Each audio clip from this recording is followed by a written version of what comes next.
All right, good. I see some people joining in right now, and it's exciting to see everybody here today.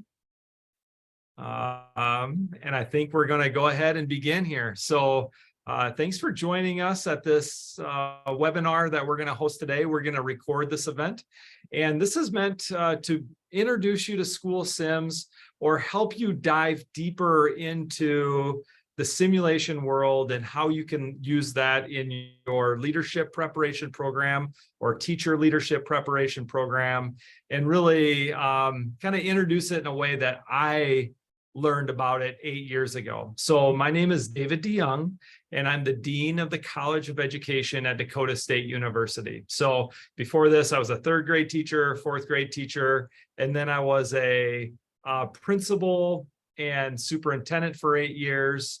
And then I was in a faculty role for 5 years, went through promotion and tenure, and then became a chair of our division, and now I'm a dean. So it's kind of like a nice path, and I've met a lot of great people along the way. But I got to tell you, these simulations, they totally changed the trajectory of my entire career just 8 years ago, as I stumbled on these at a UCEA conference in San Diego. So I just learned about them, and I dove into them, and I'm here to demonstrate one for you today. So I got a couple of slides that I'm going to show this to you, and we will get somebody asked if you'll receive a copy of the PowerPoint and the recording, and yes, we will. So keep monitoring that chat feature, everybody. One thing that I wanted to point out to everybody is that these simulations are aligned to the standards, to many different standards that you have out there. A lot of people use the NELP or the PECL standards. My old program used the NELP standards, and how we split them up is whatever course we were using that building level standard in, or the district level standard, we would use the search feature on SchoolSims, and it would tell you which simulations aligned. And if you are nerdy like me and dove deep into the SPA reports and the CAPE accreditation, they love these simulations. So they're very familiar with them, and you can use them in those reports. The next thing I wanted to share is, in the last year or so, SchoolSims has dove into teacher simulations, so for teacher preparation.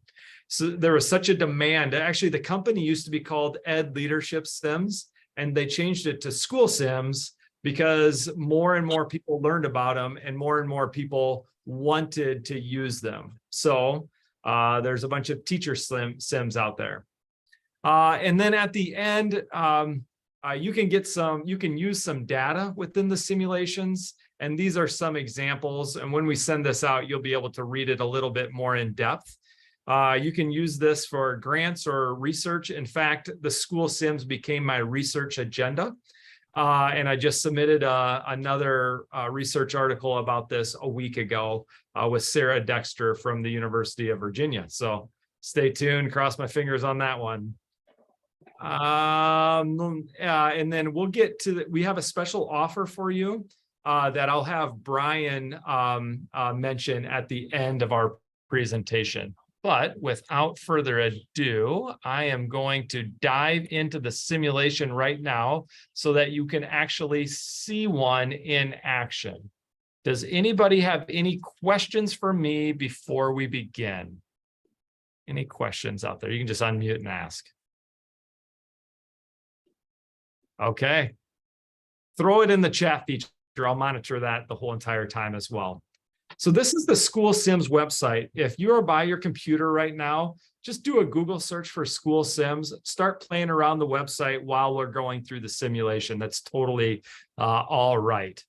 Now, the simulation that I'm going to show today is literally my all-time favorite simulation. I love it. It's so applicable to people, whether they're in teacher preparation, becoming an elementary principal, a high school principal. And even one time I showed this in front of about 60 superintendents and a secretary of ed at a large state. So the simulation begins with Kim Campana. And Kim is like a go-to teacher. We are Kim's principal. And Kim comes into our office and shares a concern that she has about Diana Walsh, who doesn't look nice in this picture because she's not a nice human being. Picture right now the nastiest person that you've ever led in your entire life. That's Diana in this simulation. So you've been warned. Okay, next, Brian Beck is a 6th grade teacher. He's going to be on our in the simulation, we call them collaborative teams, but maybe your state calls it PLCs, professional learning communities. Maybe your state calls it a grade level team. It's all about a PLC that goes wrong. And we also have Christy Lopez, who's a special education teacher, and we're going to meet her at the PLC as well. So when I push next, we're going to get a little bit of context, and a narrator is going to explain the scenario for you. And then we're going to get to our first decision point here in a couple of minutes, where I'm going to ask everybody in the audience to vote. And then based on your vote, that's how we're going to proceed. So these are like those choose your own adventure books that you maybe read as a kid. When I was a 3rd and 4th grade teacher, I read them out loud. I think I read every one of them out loud to our students. We love talking about our answers. So let's keep going in the sim here. In this scenario, you're the principal of Brookside Elementary School. At Brookside, the less experienced faculty members tend to be special educators, and there's a divide between the veterans and the new faculty. You were concerned about the progress of students with diverse learning needs, so during your first 2 years at the school, you successfully established collaborative groups amongst the teachers with the intention of increasing student achievement. You've also initiated a co-teaching model where special education and regular education teachers are teaming in classrooms. Though still in the early stages, the collaborative groups have developed norms such as treat colleagues respectfully, make positive presumptions, notice your impact on others, and so on. Establishing norms seems to have helped the school climate, but more effort is needed. You're concerned that the staff still does not always treat one another in a professional manner. Your goal is to create a more positive tone in the school. Cool. It is now late spring, and state test results indicate students in disaggregated groups are failing to make adequate progress. One of your go-to teachers, Kim Capania, a special education teacher, is assigned to co-teach with a 6th grade teacher, Diana Walsh, who is particularly unpleasant. Kim is a teacher leader who seems well-grounded, highly professional, and someone who gets it.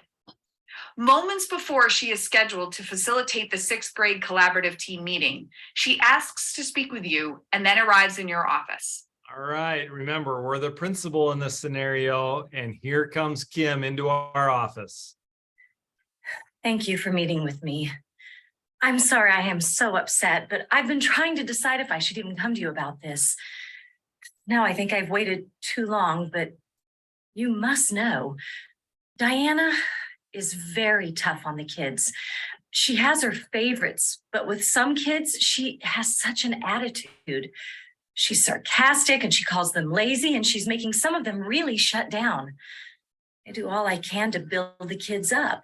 But we're supposed to be teaming in her classroom. She's making that impossibly hard. On top of that, she's just so rude to some kids and to me. Okay, when I push next, we're going to have 4 choices that come up. I'm going to launch a Zoom poll, and before we talk, I'm going to have you lock in your answer of how you would respond to Kim. Here we go. How will you respond to Kim's concerns? Make a choice from the following. 1. Thanks so much for opening up about your concerns, Kim. What are your perceptions about what is going on? Or 2. I've seen some of the same issues with Diana. I'm glad you feel comfortable coming forward. Tell me more about what you've been seeing. Or 3. Kim, you need to understand that she is trying to motivate kids that are falling through the cracks. Some of those kids just need the kind of tough love she is delivering. Or 4. I hear your concerns. The problem is that if it's just you, it is a he said, she said situation. I haven't heard from others who share your concerns. Okay, I have 2 people that have voted so far. Looking for a bunch more. You may vote right now. 6 people have voted. Where did it go? Okay, good job. The choices disappeared, though. We don't see them. Do all the other participants see them? Yep, Pamela sees them. Regina sees them. Yeah, I think they're still posted there, Athanase. It's good to see you, my friend. Okay, so the choices are up there. We have A and B in this group. So now I'm going to send you out to a Zoom breakout room. And if you're willing, all I want you to talk about is what letter did you choose and why, okay? So, and I'm going to give you just 2 minutes. It's going to go really fast. So you may go.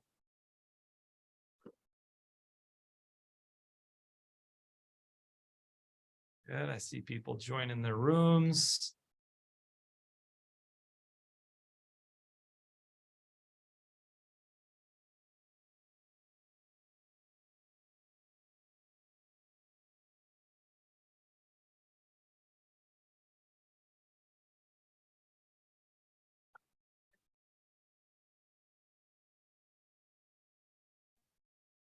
All right. Welcome back. A lot of you are coming back, but a few of the groups are finishing right now. Tell me about what did you talk about in your group? If somebody be willing to either raise their hand on the or just unmute and share, what did you talk about?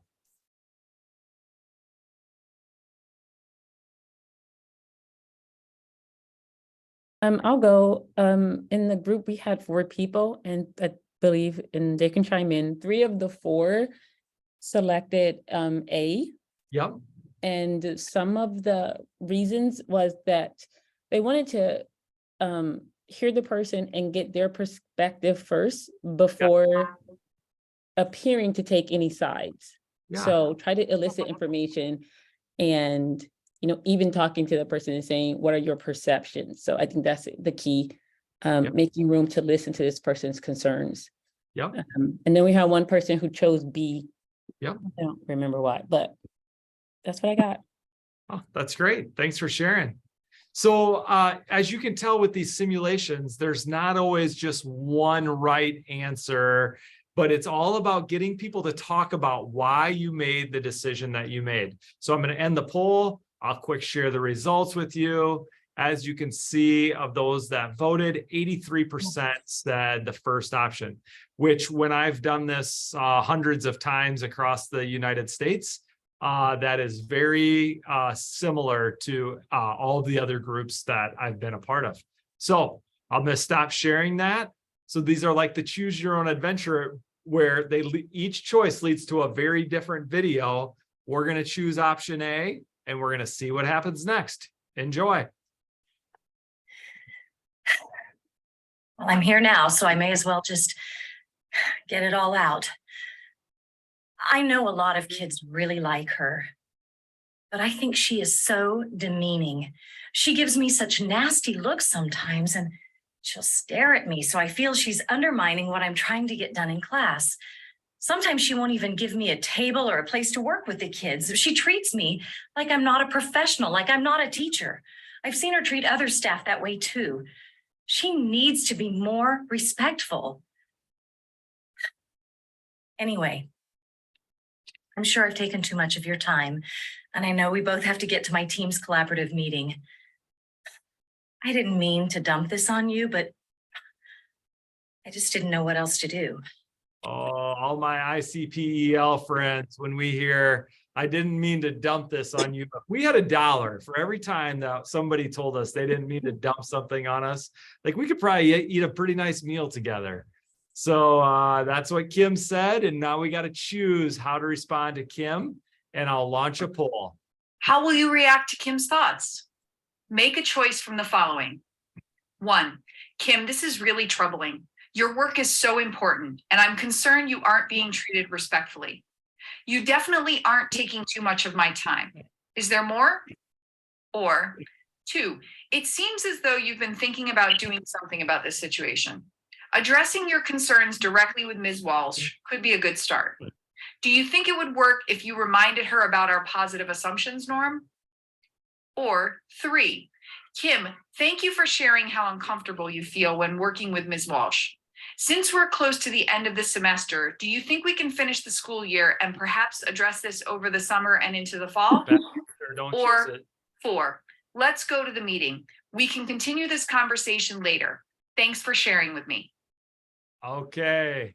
The letter A, B, or D. C is terrible.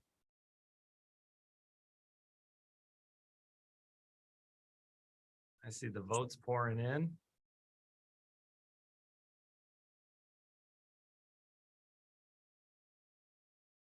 Whoa. See, I get to see the data on my end, but it's all anonymous, so I don't know who says what. In the group right now, we have A, B, and D people out there. So I'm going to send you back into your groups. I'll give you a little bit longer. All you do is talk about what letter you chose and why. You may go.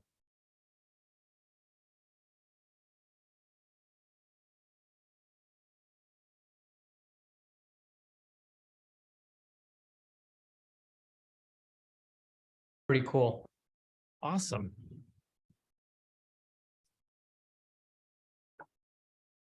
Welcome back. Welcome back from the breakout room. Based on the data here, let me end the poll and show you what it is out there. I'll share the results with people. Oh, so when you see the results, what do you think? Like, that's the wrong answer. Why didn't you answer the way I did? Or do you think this is how it should be?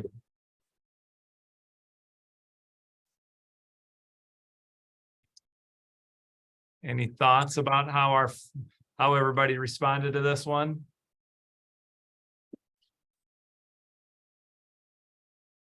So we talked about a couple of things. We talked about, if you have an issue with someone, we certainly hope that you would address that issue in a respectful manner first. Yeah. With that person. And we also talked about what a principal really has to discern what role they're playing at the time that they're interacting with someone. Are they being the boss? Are they being a coach? What are they doing? And here's a question that I just thought of. Is this the first time that Kim has been in to talk about this? Oh, isn't that something? So all of these Sims have a limited amount of context. So we don't know the answer to that. I did tell you Diana's a nasty human being. I did tip you off to that important detail, but those are what happens. What I realized when I would have the students in my classes use these simulations, they would start bringing in their personal past experiences. They would say, oh, I've worked with somebody just like Diana before, and They would share how it played out. And I would just walk around as the professor. I'd be like, that's exactly what I wanted these people to talk about, like bringing in their value systems, their past experiences, their cultural lens. Yeah. Really talking about those things, which, I thought is great. So anyway, anything else that anybody wants to share based on what you talk about in your group, or based on the data that shows that letter B is the choice that people want to go with?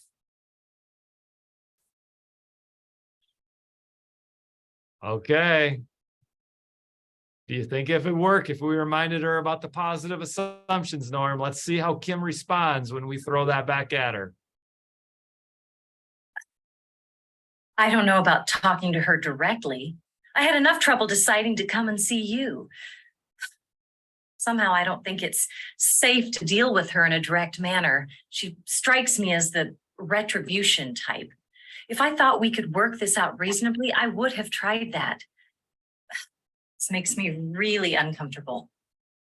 Okay, let's see our choices. When you look at her choices too, let's think about her body language, her size, the words that she used. So let's see what the options are. What will you say to Kim?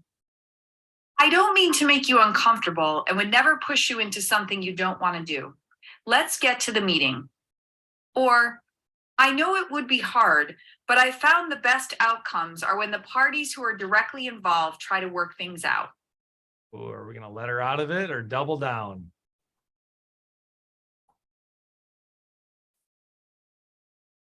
We already have the first and second option in a dead heat. It's literally tied right now. Oh.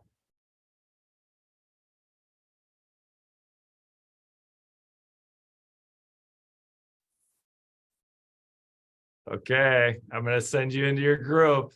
This will be a faster decision. Talk about what letter you chose and why. We have A and B right now. You may go.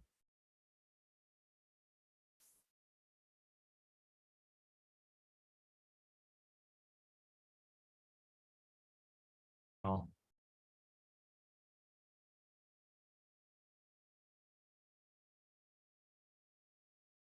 Welcome back.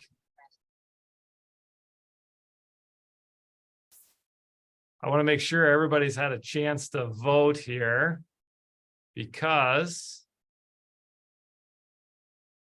oh, not everybody's back yet. There we go.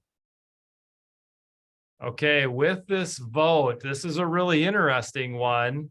I'm going to share the results with you. It is a dead tie. How good is that? My guess, Wow. yeah.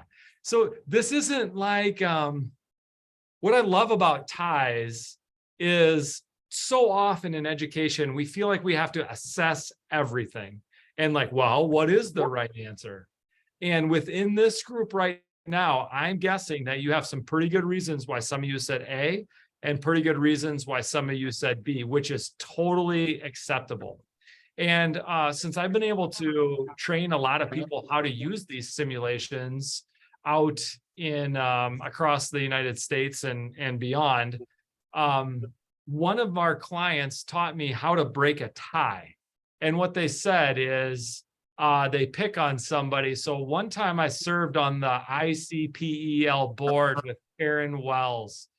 So Karen's like, yeah, back at, so Karen, would you be willing to break the tie for us and just say what letter you chose and why?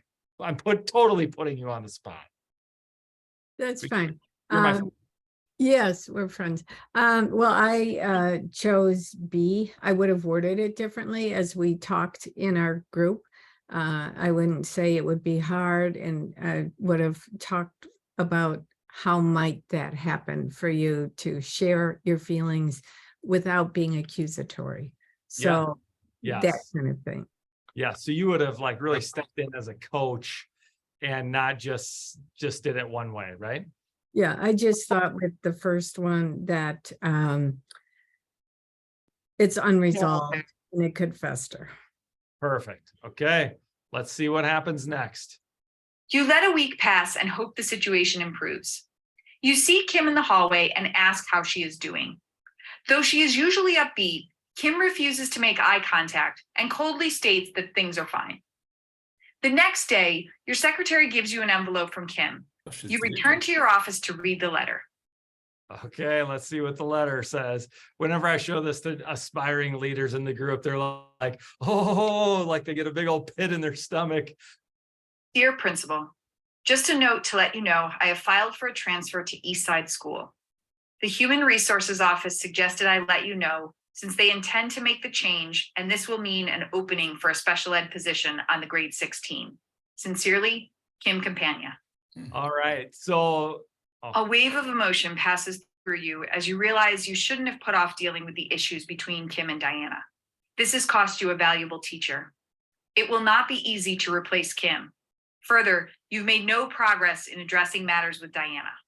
Okay, so what happens with this sim right now is that like it goes over and then we can restart it simply in this simulation. And one interesting thing that happens with this, when I lead this with a full group of people, I would say that we get through that exact same decision tree 75% of the time.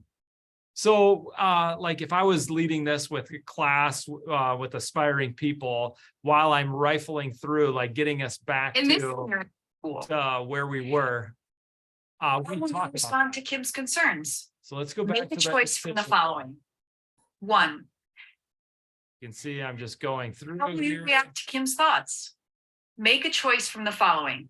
Oh, this 1. Kim. What will you say to Kim? So right here, we're back to A. So all my A friends are like, well, of course you'd choose A because that's the right answer. But again, there's not a right answer in this simulation. Let's choose letter A and let's see how it plays out. You walk to the conference room to join the 6th grade collaborative meeting. All right, let's meet Diana. Thanks so much, everybody, for arriving on time and bringing your assessment data. We're going to continue using our norms and get started. Our norms are number 1, respect consensus. Number 2, share and record ideas. Number 3, notice your impact on others. And 4, maintain confidentiality. 6th graders are making such great progress, but we need to look carefully at the kids who are struggling to make sure that they're also keeping up. The math scores let us know we still need work. All of our students with learning disabilities are below the cut lines. No kidding. Well, who didn't think this would happen when they jammed all those kids into our regular classrooms? Wasn't it better when the special ed teachers focused on those kids in their own classrooms and just let us teach our kids? After all, they're the ones not making progress. Your kids are driving all the scores down. It's not just the 6th grade either.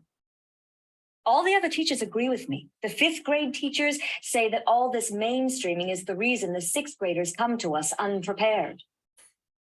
I'm not sure about the special ed issue, but collaborative time has been powerful. And I, for one, wish we had co-teachers or even teacher aid support in our rooms longer, even all day.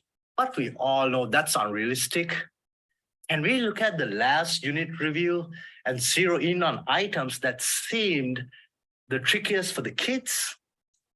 I heard the other grade levels are using rubrics that the kids fill in to assess themselves.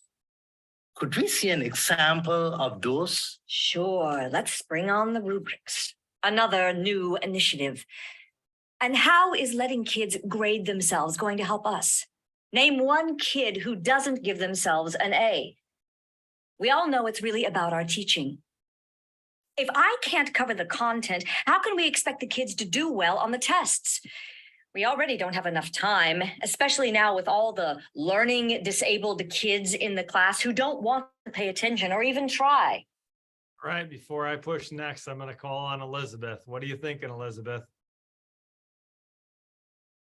Oh, you're on I mute. think it's one of those like hand gesture things. I was just moving my hand and Zoom automatically does that sometimes now. I don't have anything, sorry. Oh, that's good. Hey, what do you, while I have you, what do you think about Diana? I mean, I think she makes some points about the kids need to have exposure to material to be able to learn, but she is kind of nasty and not respecting other people's suggestions. She's always kind of like putting everything else down. Okay, here we go. Let's see what happens next. The tension in the room grows as Diana continues to demean the special education students and teachers. Okay, now remember, we're the principal. We're in this meeting. So when they turn to like look at the screen, they're looking at you as the principal. Diana, I've actually had a lot of success with the rubrics. The kids love them, and you'd be surprised. They hardly ever give themselves the highest ratings. I'd be happy to share what I'm doing if it would help you. I certainly don't need any help from you. I've been teaching since before you thought about becoming a teacher. You could learn a thing or two from me. One of those things being that rubrics are such a waste of time. I tried using rubrics the last time someone was pushing them, and the kids just didn't know what to write. It's obvious where things break down. If the special ed teachers, and I use the term loosely, could just figure out where things are breaking down for their kids, then they could help those kids.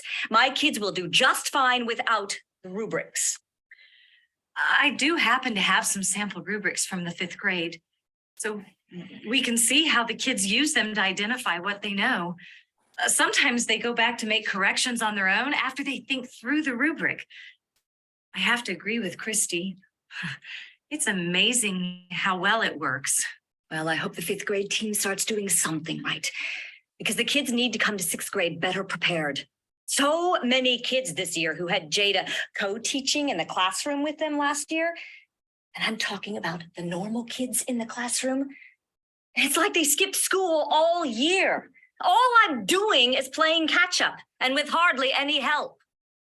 Okay. What do you think you should do now? Although Kim is leading the meeting, I should intervene at this time. Or Kim is leading the meeting, so it's best if I allow the discussion to continue. You may vote. Lots of votes coming in.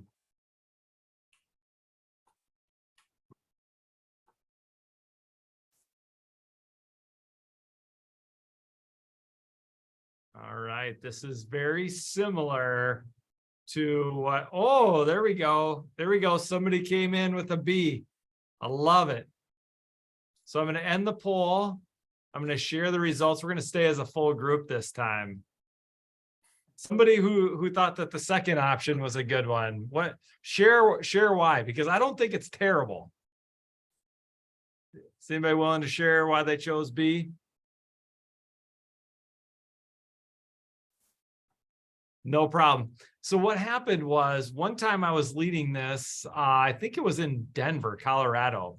And I was in a group and somebody decided, they were like, oh, Diana's just got to go off my team. She's crossed some red lines. And while we're in this meeting, if Diana keeps talking, I'm just going to keep documenting what she's going to say. And I'm just going to let her go as far as she can, because that'll be easier for me to get rid of her.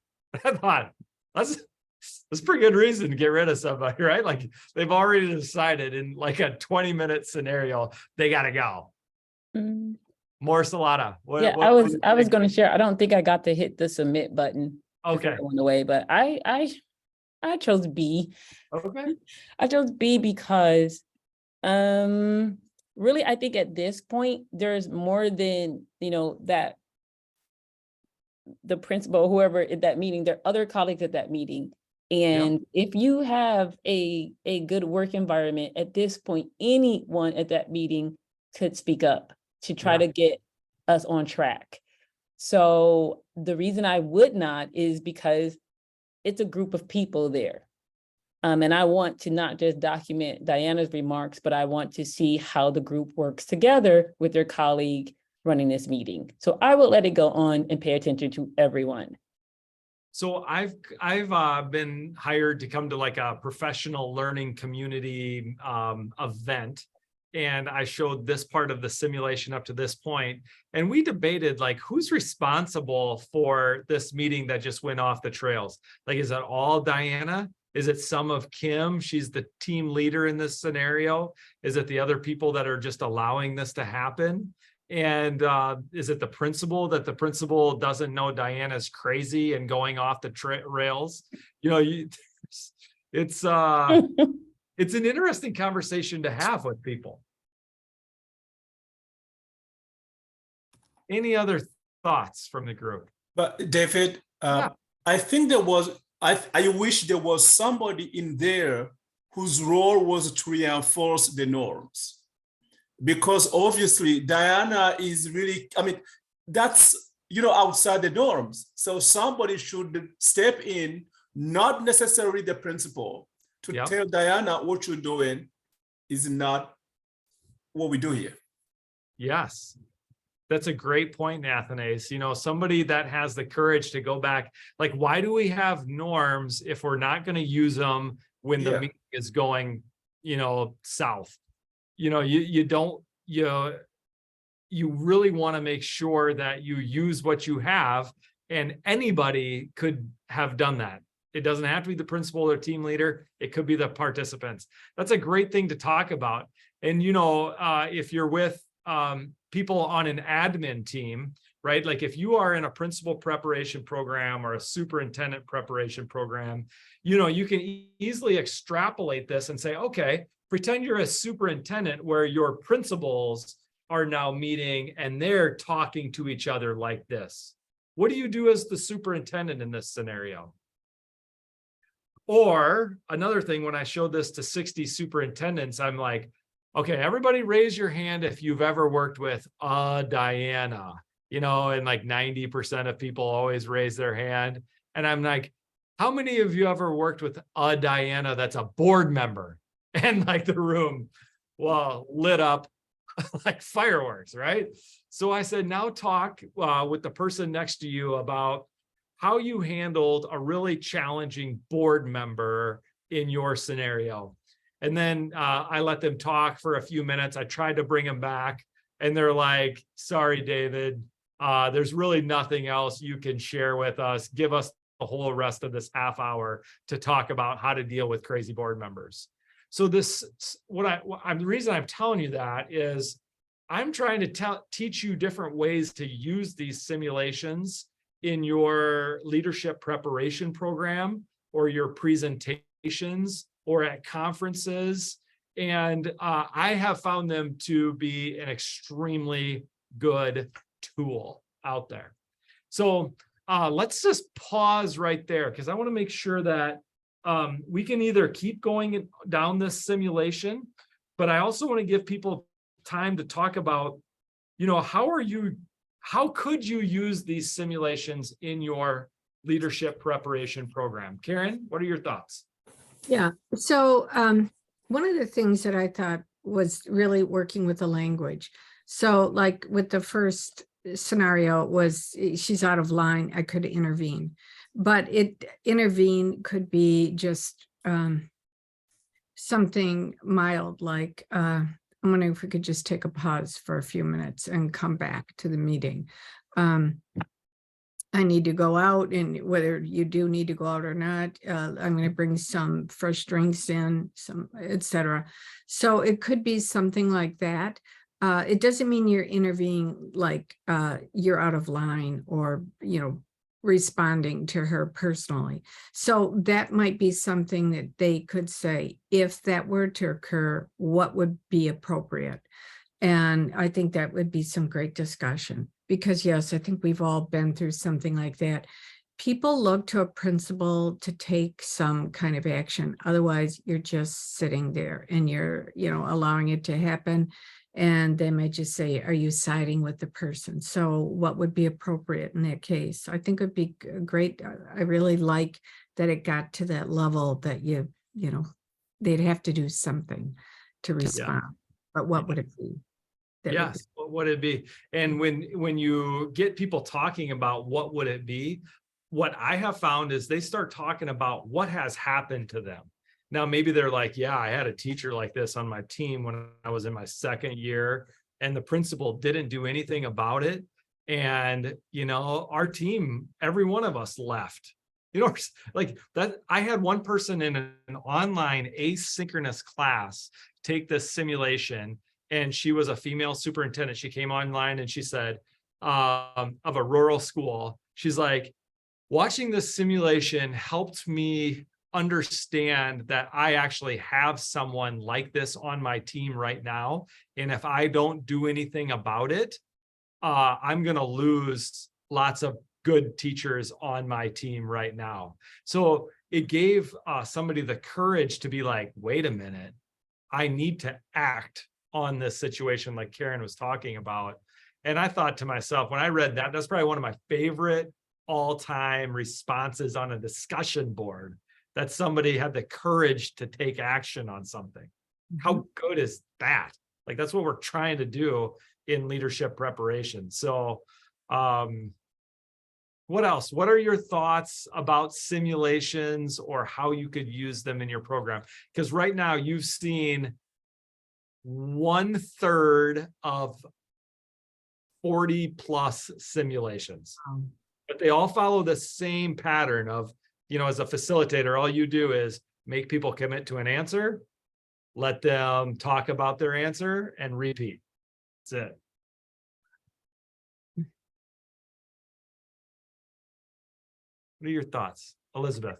When you get to the end of it, what is there like a report that you get, or like is it just like it's over? Yeah, good question. Let me share with you. I'll go back to the screen that I had right here. All right. Can you see it right now? Do you see this bottom left-hand side? This is a part of a feedback form. It's a screenshot of what most of the simulations have at the end. So every simulation is measuring something differently. And I haven't found that these feedback reports are like, well, you were terrible on that, so now you get a B on the simulation. I've found them like, what are your reflections after reading how the feedback data? And people are like, well, they'll look at this and they're like, yeah, I was trying the whole time to provide opportunities for collaboration, but that's what I got voted on the least on because I just couldn't find ways to get them talking to each other, and I would argue that gives somebody a genuine enough experience to learn from that and help build their capacity as a leader. So that's what you see at the end. Does that answer your question, Elizabeth? Keep the questions coming or keep the thoughts coming. What's going through your head? Athanase, yep. Where do we see the alignment? Because I was, for instance, expecting to see the questions being aligned to the standards, for instance, so that you would know that maybe people are working within standard 1 or so, and then see something like that toward the end. Yeah, so not every simulation, not every decision point is aligned to a specific standard. Let me show you what the alignment looks like, because this is what I use when I am doing it. If I go to like view the simulations here, you can all see my screen. If I want to go to like the NELP standard and I want to get something about equity, inclusiveness, and cultural responsiveness, I'll filter the simulations, and right then it gives me all the simulations, and I can, a student in crisis, I can go into the details here and I can play it right from the dashboard. So the dashboard has it aligned. We have the INTAS standards, the NELP standards, the CAPE standards, the PCEL standards, and like who the stakeholder or protagonist is. That's what you can do.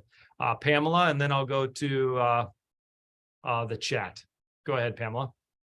I'm thinking that you could use like within these simulations, there are certain types of strategies that you use to teach knowledge, performances, attributes best, right?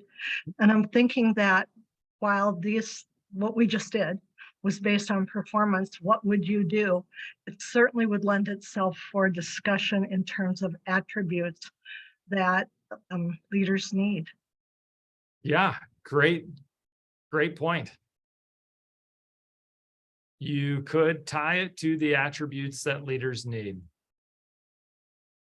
What other questions do you have? What's the cost? What's the cost? Ooh, that's a little bit above my pay grade. Let's invite Brian online right now, and I'll go back to the end of the slide here. Hi, everyone. Thanks, David, for facilitating today. Thanks, everyone, for joining. So there's a couple different ways that you can subscribe to the library. You can either subscribe for what we call program pay, which is where your entire program is using the simulations, or we have an option that we call student pay, which is where the students pay for a simulation or the simulation library for a course, just like they would for a textbook or an online textbook. And they usually are, a rough estimate would be around $50 per student for a class. That's our student pay model.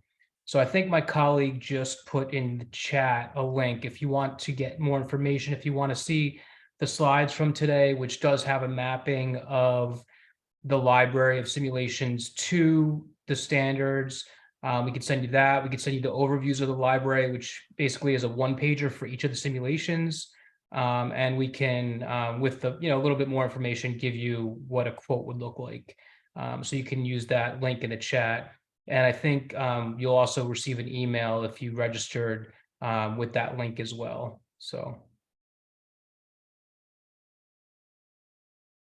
Can I ask a question, kind of going back before the cost? Wondering about experience using this synchronous versus asynchronous. I can see where the discussion part of it would be really important. And we did it obviously synchronously, but wondering about using this asynchronously and what that might look like. All right, like I feel like I paid you to actually ask that question. So I was the first professor in the world to start using these asynchronously. And I just submitted this manuscript. Let me bring it up here. So I really did a deep dive into using these asynchronously. And in my class, I had 826 different responses from 59 different aspiring leaders. Okay, so they were on my discussion board. If they did the disruptive teacher, I asked them the same questions and then they came and they answered those. So I did a big content analysis of this and we linked it to Kolb's experiential learning cycle, where they have a concrete experience, they reflect, they think about it, and then they act about it. It's like, can we prove that students actually have a real, genuine, experiential learning experience when they're sitting in their pajamas at 2 a.m. going through a simulation? And we found over 200 or 400 or 200 or 300 or 200 different examples of when they actually went through that cycle.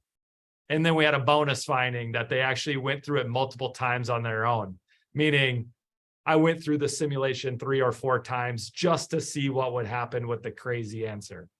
And then what Dr. Dexter and I did is at the end, we revised the questions, that these are the questions that we would ask them to bring them through Kolb's experiential learning cycle. So I'm going to drop those in the chat feature and let you keep asking questions. Yeah, if I could just add on to that a little bit. So we have different clients that use the simulations in different ways. So some are used asynchronously purely, and others use the simulations during a class. So they'll go through part of the simulation for part of the class, whether that's online or in person. And then they will also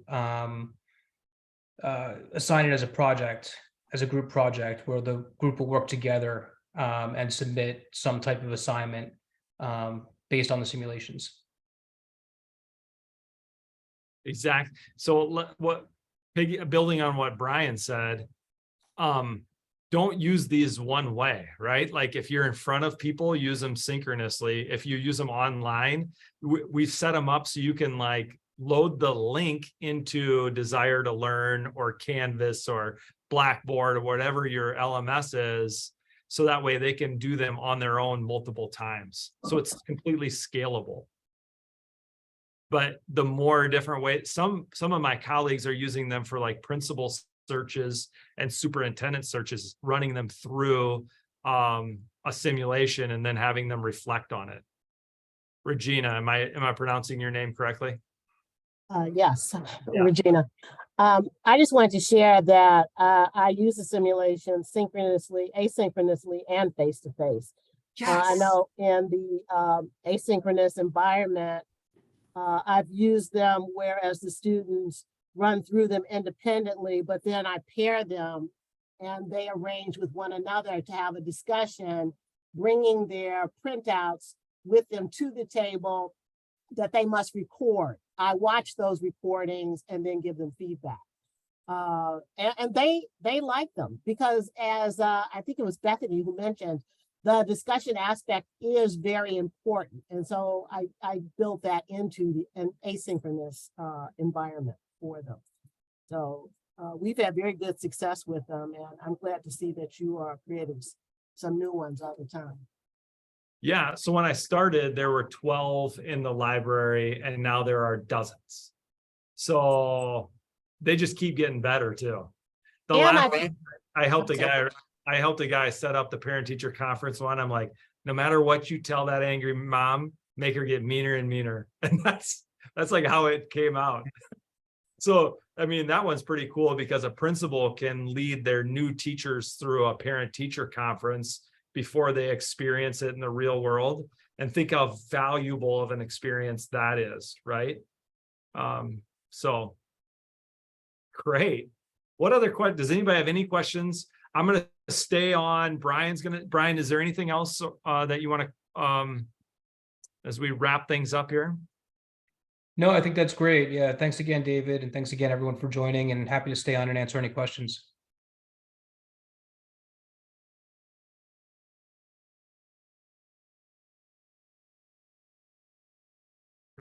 Great. If you have You- questions, just unmute. Brian, can I ask a quick question? And you might not have this answer now, or you might give it if you go use that website or the link that you provided. But in my program, I teach my students multiple times across courses. So I teach a lot of the courses. So I'm wondering if they were to pay a student fee, if their subscription would continue across courses, or if it ends with a course and they'd have to redo that. Yeah, that's a good question. So the fee can either be for a semester, so it's not per course, so it's not quite like a textbook, so they pay that one time for the semester, or we have some schools that they pay for the entire length of the program, one fee. So they just continue with the simulations. Okay, and as long as they're enrolled in the program, then they have access. That's correct, yeah. Okay, thank you. Sure. I invented the student pay system. So SchoolSims was like, hey, like, can I just use this as my textbook and then have them find an APA or a peer-reviewed journal article that matches the content of their response, and then have an APA citation. I mean, our students were quoting Todd Whitaker books and blogs, and I was like, okay, like those are fine, but we had to up our rigor. And that's how we did it. We used SchoolSims and peer-reviewed journal articles to up the rigor in our online class, and it worked. We have something else that's a little bit newer that we're doing too, just in case it might interest you, but we do have some schools where part of the student project is developing and writing a sim. So they'll write, the narrative, they'll write the language for decision points, and then we take that at SchoolSims and we turn that into an actual simulation. So that's an option as well if you're looking for a unique project.